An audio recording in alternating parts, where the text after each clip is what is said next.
爱的讯息，逝去的呢喃，依旧激动心灵。父亲与我对话时，他总是以一句问候开场：我今天告诉过你我有多么爱你吗？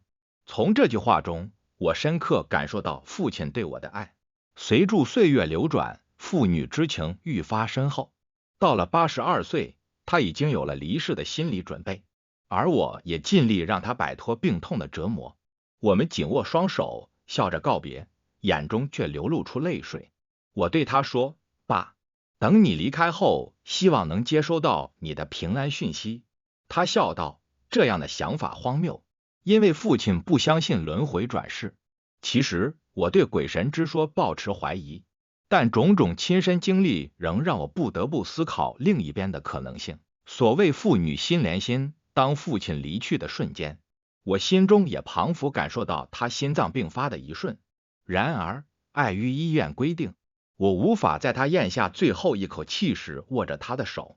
父亲离开后，我每天祈求能听到他的声音，每夜期盼他在梦中出现，但音讯全无。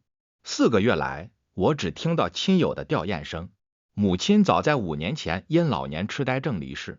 失去双亲的我，即使已过中年，心中仍然孤苦无措。某日，我躲在黑暗的房间等待师傅按摩，思念父亲的情绪再度涌上心头。这时，我开始怀疑，是否我过于殷切的期望听到他的声音。突然，我发现自己的头脑异常敏锐，处处清晰，即便给我一长串数字，也能轻松应对。起初，我以为自己身在梦中，但后来确信这感觉是100%真实。虽然思绪曾一度混乱，但此刻却异常平静。这种改变让我惊讶，也让我领悟，或许不应过于强求得到父亲的讯息。突然间，我在黑暗中见到母亲的脸庞，她的慈爱表情依旧清晰，一头白发，脸上绽放着笑容。母亲的形象非常真实，似乎只需伸手就能触及。她静静地站在我面前，没有发一语。我有些纳闷，明明在思念父亲，却出现了母亲。同时，对于久违的想起母亲，我也感到些许愧疚。我说：妈，晚年的那场病让您受苦了。母亲轻轻地偏过头，彷佛理解我的心情。她给了我一个美丽的微笑，然后清楚地说：不过，爱是我所有的回忆。说完，她消失无踪。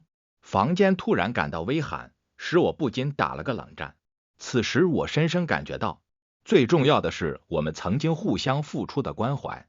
苦痛终究会消逝，真爱却永远存留于心灵。母亲的话点醒了我，至今我依然难以忘怀那一刻与他相见的感动。虽然父亲的消息一直未能听见，但我深信总有一天，他会在我意想不到的时刻再次出现，再次问我：我今天告诉过你我有多么爱你吗？谢谢观看，请记得订阅、按赞、分享，并留下您的宝贵意见。